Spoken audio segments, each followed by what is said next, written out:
Now, we also, unfortunately, get to look at funky diseases in the captive animals. So a few years ago, we had a beluga whale, and the beluga whale unfortunately died. It was a captive-held beluga whale. And on investigating this animal further, we found that he had a coronavirus that had never been seen or described before in marine mammals. When we're looking at sort of the interplay of the land and sea interface, one of the things we do is we spend a lot of time looking for novel infectious agents. And when we're looking at those, what we want to find out is, how are these marine animals getting exposed to these agents? Is it something that's been in the marine animal population? Did they get it from other marine animals, say birds or fishes? Or did they get it because they were exposed to terrestrial animals that they normally would not be exposed to, or that they are exposed to and we just simply have not recognized the concerns before? So as a veterinarian, we really want to focus on what's happening with the health of these animals. But again, it's sort of the ecology of the disease that we're looking at to sort of see how it's impacting the ecology of these different species. Make sense? All right, now let's take a look at some specific diseases of marine mammal populations. So these aren't things that they're getting necessarily from their environments, but these are diseases impacting the populations that we work with. There are a number of endemic concerns, so diseases that are within marine mammal populations. When we look at the stranded animals, we can actually look both at annual incidences of disease as well as archival samples and say what's changing with disease prevalence over time. Well, that's really important because we talked earlier about what's happening with immunology, what's happening with environmental stressors in these animals, and oftentimes health status and disease prevalence can indicate that we have other stressors happening in these populations.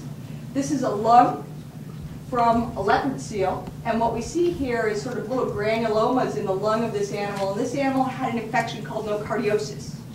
What we know about this bacterial infection is that it's far more prevalent than we ever realized before, but it wasn't until we could take infections from animals essentially across the country to find out how significant this was in stranded animal populations on the different coasts of the US.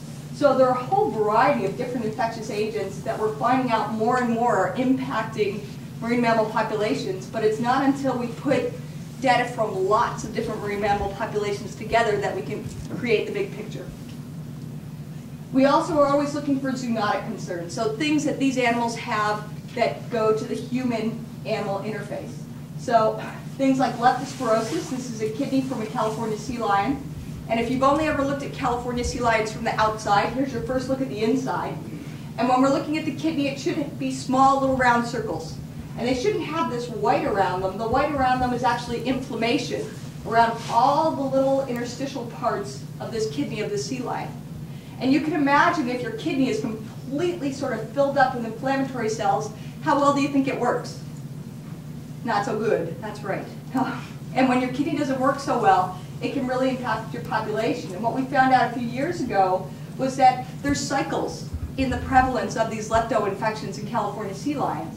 The transmission of the disease seems to happen at the rookeries, but what we find is this is really sort of an endemic disease that at different times will impact the population differently.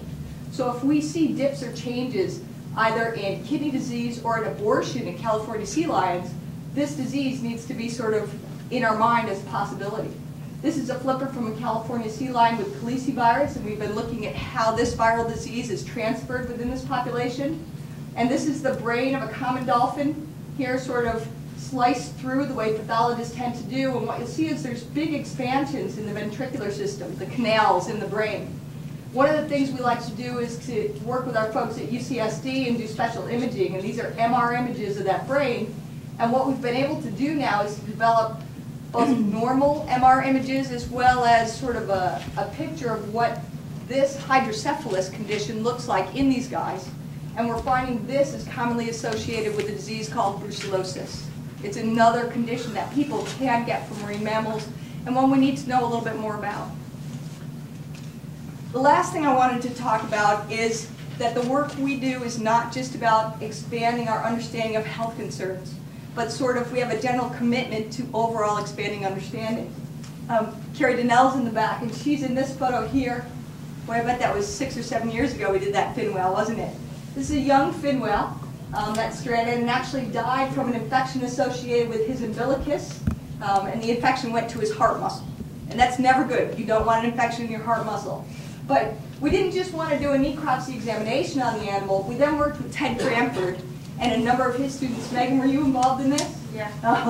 I think I have pictures of Megan actually putting saran wrap around the head of this fin whale before we put it in a freezer. And it's something because you can see, looking at Carrie here, the head of the fin whale is about as tall as Megan was. Yeah. And they took the head of the fin whale up to the rocket CT scanner and were able to get excellent three-dimensional pictures of the head of this animal to do some acoustic modeling of the tissues and changes associated with the penetration of sound throughout the tissues of this animal. So in different color here, you can see the ears of the animal. So whereas our primary focus is evaluating the health condition and concerns of these populations, using the samples that come from these valuable and precious populations is certainly high on our list of things we want to do. Lastly, we do a fair bit of work with the folks at the Hub SeaWorld Research Institute. This is a northern elephant seal. He doesn't wear funny party hats. He was one of a study to look at migratory patterns post-release on these guys. We did both Guadalupe fur seals and elephant seals to monitor them post-release to see where we were going at different times of the year.